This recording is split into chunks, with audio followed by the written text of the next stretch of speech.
Bonjour professeur. Bonjour. Voilà. C'est par rapport à l'initiative mot d'avion entre 12h et 14h pour combattre ou bien pour interpeller les compagnies de téléphonie mobile. Rappelons que vous êtes enseignant-chercheur en sociologie et il est question que vous nous dites quel peut être l'impact de ce phénomène sur la société aujourd'hui au Cameroun. Alors, c'est un mouvement qui me semble tout à fait le bienvenu puisqu'il est motivé. Il est justifié par les coûts exorbitants, qui semblent exorbitants, les coûts de téléphonie mobile, les coûts de connexion Internet qui semblent exorbitants et qui sont comparés aux coûts appliqués par exemple en France. On voit très bien que avec le même montant, en France on obtient une connexion bien plus importante qu'au Cameroun. Par le même opérateur. Par le même opérateur. Bon, du moins la succursale. C'est clair que une comparaison aussi linéaire n'est pas suffisante. Toujours est-il qu'en contexte local, il y a quand même une expression de ce que les coûts de téléphonie mobile seraient exorbitants. Mais associé à ces coûts, c'est la qualité de l'offre de service. La qualité de l'offre de service est aussi, on va dire, ce jugement, elle est mauvaise. La qualité d'écoute téléphonique, la qualité de connexion Internet, la capacité à gérer de volumes importants de données suffisamment. Et on espère, depuis plusieurs années, on espérait obtenir une amélioration. Mais on voit bien que l'agence de régulation des télécommunications ne semble pas prendre à bras le corps la situation. Et donc, les consommateurs eux-mêmes se disent qu'ils peuvent demander justice. Et donc, c'est en termes de justice que je pense que le mouvement mot d'avion entre 12h et 14h peut s'inscrire. Il me semble en effet légitime. Bien entendu, moi en tant qu'utilisateur, je subis aussi d'une façon ou d'une autre les coûts élevés, la mauvaise qualité de connexion Internet. Sur l'impact, d'abord pour les consommateurs, c'est important parce que malgré la mauvaise qualité de connexion, malgré les coûts exorbitants, il y a une utilité qui est non négligeable des réseaux sociaux dans les activités quotidiennes, dans les activités bien sûr évidemment d'enseignement, dans les activités de recherche, dans les activités commerciales. Le coût de ce mode d'avion entre 12h et 14h sera effectivement important pour le consommateur. Mais ici, le consommateur, lui, s'investit. Il apporte un investissement pour sa revendication. De toute façon, on ne peut pas faire les omelettes sans casser les œufs. Donc, il faut payer. C'est le prix à payer. Ce qu'on espère, c'est que l'opérateur écoute les consommateurs. Et pour ça, c'est clair que fermer son téléphone pendant 2 heures de temps est un coût financier, va donner lieu à un coût financier important pour l'opérateur. Et on se dit qu'à partir de cet effet, quand vous portez atteinte au porte-monnaie de quelqu'un, alors que son porte-monnaie gonflé, agrandit son porte-monnaie et son objectif, on se dit effectivement qu'à partir de ça, il peut avoir une réaction, il peut avoir tout au moins une communication d'intérêt, que ce soit de l'opérateur, que ce soit des agences de régulation, etc. Donc, moi, je ne suis pas prophète, mais tout est-il que l'idée de ce mouvement, c'est d'inviter l'opérateur à de meilleurs sentiments, à une meilleure offre de téléphonie et de connexion Internet. Donc concrètement, vous pensez que ça pourra faire bouger les opérateurs de téléphonie quant à leur prix, quant aux revendications des clients? C'est un mouvement qui est en train de faire son bonhomme de chemin. Je pense qu'il a été initié en Côte d'Ivoire. En Côte d'Ivoire, oui, j'ai lu ça. Je n'ai pas les données exactes sur la situation, la réaction qu'il y a eu là-bas. J'étais à Ouagadougou, au Burkina Faso. Je pense que le mouvement aussi était en train de se mettre en place, et donc probablement peut-être à Ouaga.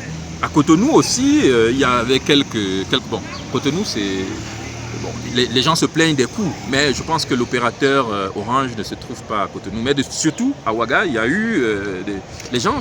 Donc moi je pense que si le mouvement se poursuit, l'opérateur aura intérêt, pour le moins, à communiquer, mais pour le mieux, à revoir ses coûts.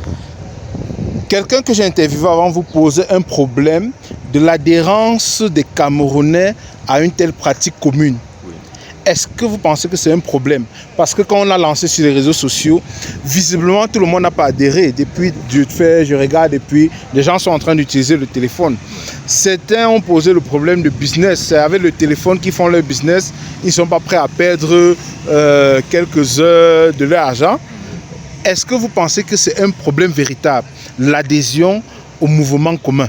Moi, je pense que pour un mouvement social, pour un opérateur, pour une organisation, il ne faut pas donner l'occasion à un mouvement de se mettre en place.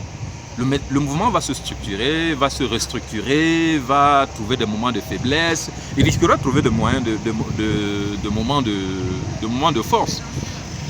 À un moment donné, personnellement, je me suis dit 2 heures de temps, ça semble beaucoup.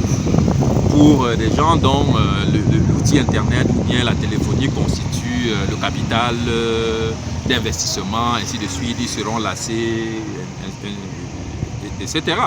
Mais, de toutes les façons, que ce soit une poignée d'utilisateurs ou bien que ce soit une importante masse d'utilisateurs, l'effet sera escompté et le mouvement va s'organiser au fur et à mesure, trouver des stratégies pour s'intensifier. Moi, je suis certain. Aujourd'hui, les mouvements sociaux, il faut faire attention. Il faut faire attention. Leur structuration avec, effectivement, bien sûr, Internet et tout cela, n'est plus exactement la même qu'il y a quelques années avant l'entrée d'Internet. Il fallait éventuellement communiquer par les radios, il fallait éventuellement communiquer par le tract, il fallait être dans un espace donné. Aujourd'hui, non. On n'a pas question d'être, on n'a pas besoin d'être dans un espace pour obtenir l'information nécessaire pour adhérer à un mouvement.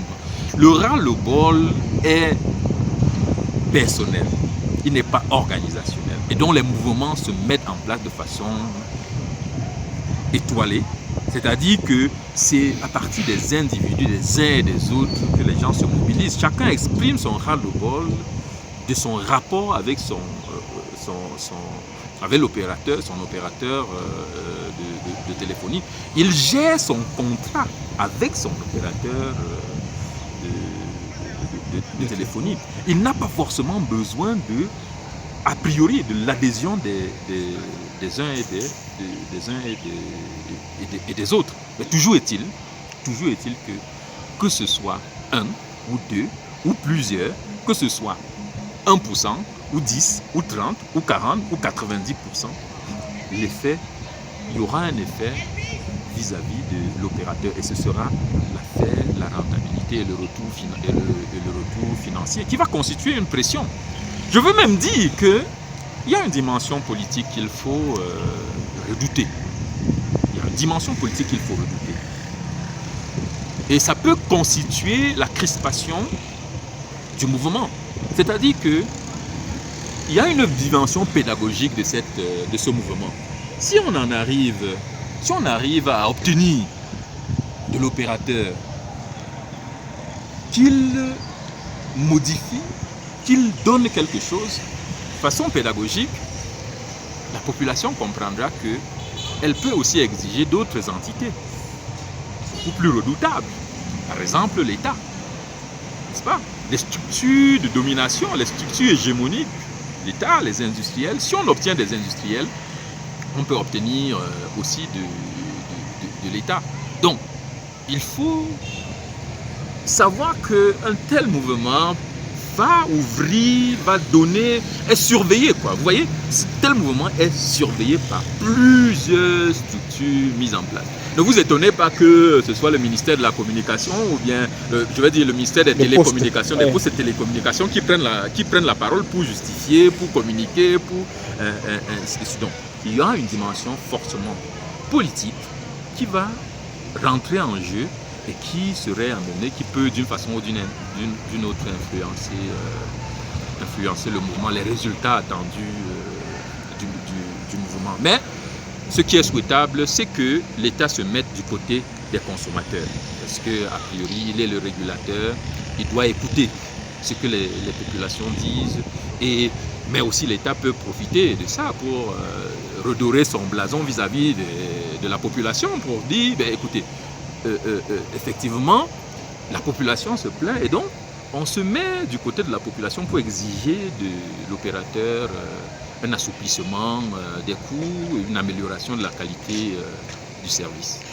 Une autre analyse présente les coûts comme la conséquence des taxes de l'État.